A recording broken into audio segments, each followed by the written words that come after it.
the Bahamas tonight, the Northern Edition. Good evening, all. I'm Shashina Rule. As always, it is so great to have you with us.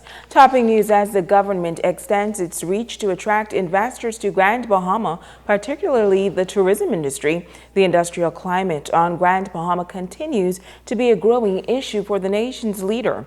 As Joan Davis Roll reports, all parties concerned are being urged to count the cost.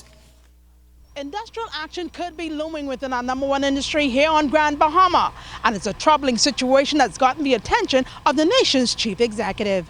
The recent visit by the Prime Minister not only brought him face-to-face with local leaders within the business community on Grand Bahama, but he also was confronted with some not-so-positive news coming from the hospitality industry. When I got here, someone was telling me that it's possible that a strike is being considered. I just said something that Sunwing is in Caribbean countries. Sunwing takes 300,000 people a year to Cuba, 100,000 people a year to Jamaica. They're now in St. Lucia and other islands. There are other islands and other peoples who are our competitors. And we in the Bahamas, whether government, business, trade unions, we must come to understand that we are all together in this.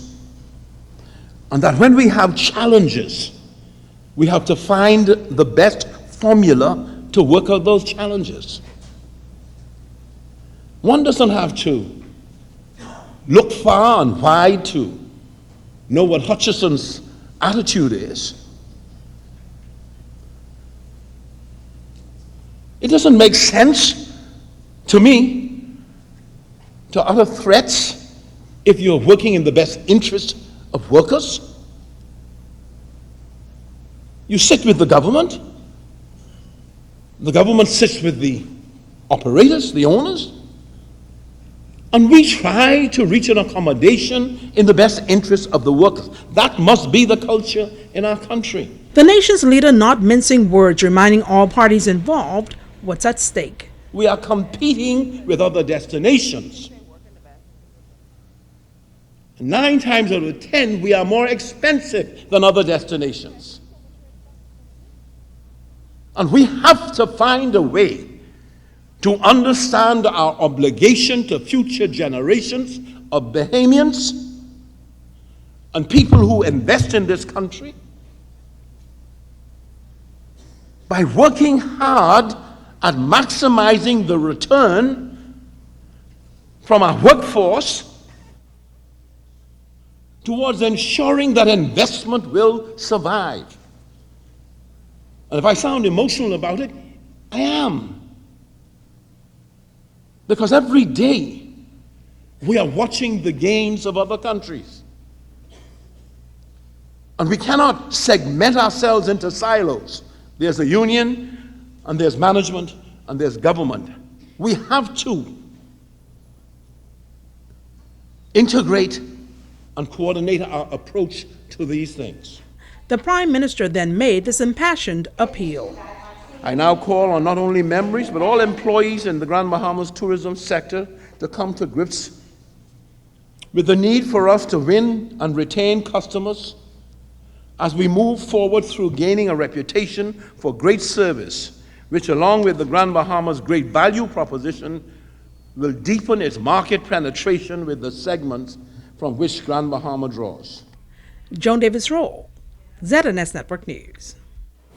In other news, the Grand Bahama Power Company officials say they are serious about providing top-notch customer service.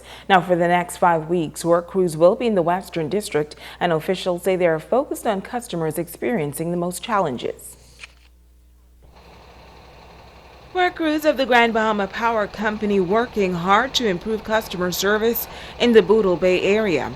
Operations and Maintenance Manager Delano Arthur says over the past few weeks, work crews will perform a full scope of work as this high vegetation area can result in service interruptions.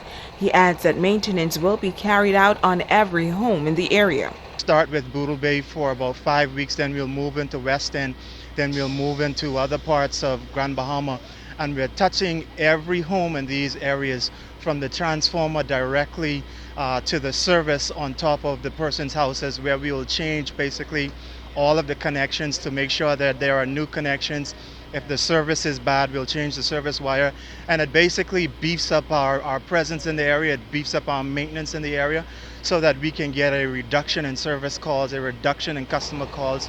12 to 15 members of the Grand Bahama Power Team will work feverishly in the area.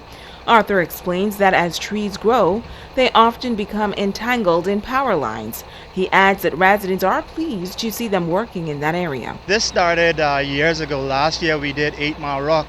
When we started 8 Mile Rock, persons in the area was like, are you guys going to be here for every day, for 10 hours a day, for the full 5 weeks? And we said, yes, we're going to be here every day, 10 hours a day, for the full 5 weeks.